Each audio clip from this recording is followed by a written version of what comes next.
আসলে এটা তো এই যে রাইট আপ আর একটা তো বোর্ডের থেকে একটা বিবৃতি গেছে যে ওই যে নিউজটা ছড়িয়েছে এটা ডেফিনেটলি উদ্দেশ্য প্রণীত এবং মিথ্যা দিয়ে ম্যাক্সিমাম করা হয়েছে just demean the cricket board, যেটা আমার দৃষ্টিতে এসছে এবং এটা আমি বলেছি।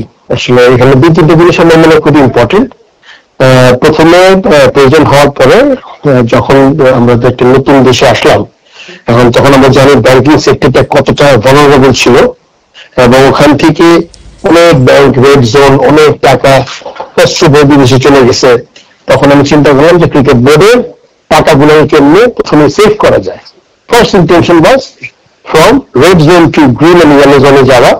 শুধুমাত্র এটাই উদ্দেশ্য ছিল না, তার সাথে ছিল হলো গিয়ে আপনার ইন্টারেস্ট রেট। আমার কাছে মনে হয়েছে এখান থেকে কিছু টাকা ড্রেন হয়, এদিক ওদিক যায়। তো সব ইন্টারেস্ট রেট আপনি দেখে রাখবেন যে বেটার ব্যাংকে দিয়েছি, কিন্তু at the same time not at the cost of less interest rate 2 থেকে 5% বেশিতে, যেটা আপনার যদি 200 কোটি 1200 কোটি হিসাব করেন 7 থেকে 700 কোটি টাকা এখানে এক্সট্রা প্রফিট হবে পার মান্থ বোর্ডের। এটা একটা ছিল। এবং শুধুমাত্র এই নয়, আমরা চিন্তা করেছি যে যাদের কাছে আমরা টাকাগুলো রাখবো ভালো ব্যাংক হবে, রেট বেশি দিবে, অ্যাট দ্য সেম টাইম তারা তার থেকে আমরা স্পন্সরশিপ নিতে পারি। সেক্ষেত্রে এবার দেখবেন যে স্পন্সর আমরা প্রায় প্রতিটা ব্যাংক থেকে প্রায় 10-12 কোটি টাকা স্পন্সর এরা সব লেখা আছে।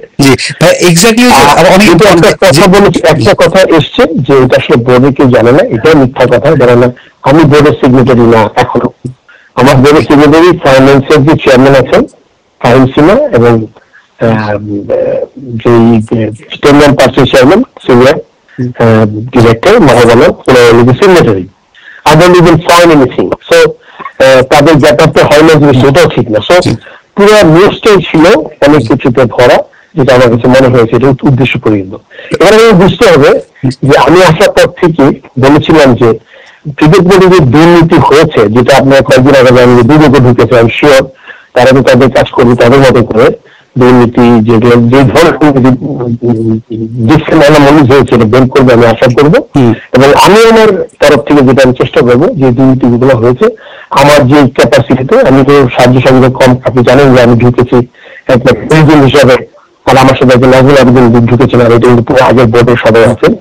সো তাকে পরিবেশটা খুব অনুকূল নয় আমার জন্য। তারপরে আমি আমার অক্লান্ত পরিশ্রম করে যাচ্ছি, চেষ্টা করছি দেশ বাংলাদেশ ক্রিকেট দেশের জন্য কিছু কাজ করার জন্য।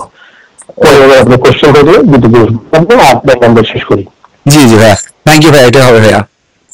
হ্যাঁ, প্রায় গেছে তুমি ইন্টারেস্ট নিয়ে গেছো, নিয়ে গেছো, আর 20 কোটি টাকা। ও সেটা দেখো 20 কোটি টাকা প্রতিশ্রুতি পেয়েছি, 20 থেকে 25 কোটি টাকা, যেটা আমরা দুইটা ইনফ্রাস্ট্রাকচার করবো।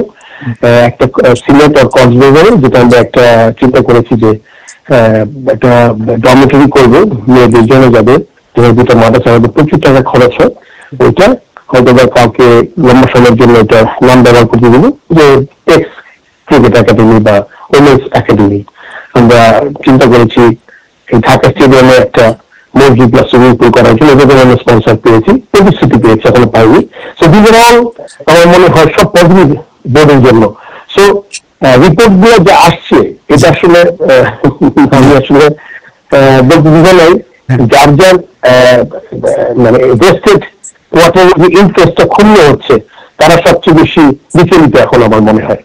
সো তারা বুঝতে পেরেছে যে আমি যদি এখানে দীর্ঘদিন থাকি আমার তো চেষ্টা থাকবেই এটাকে ক্লিন আপ করার, আসলে যেভাবে আমি এগোচ্ছি।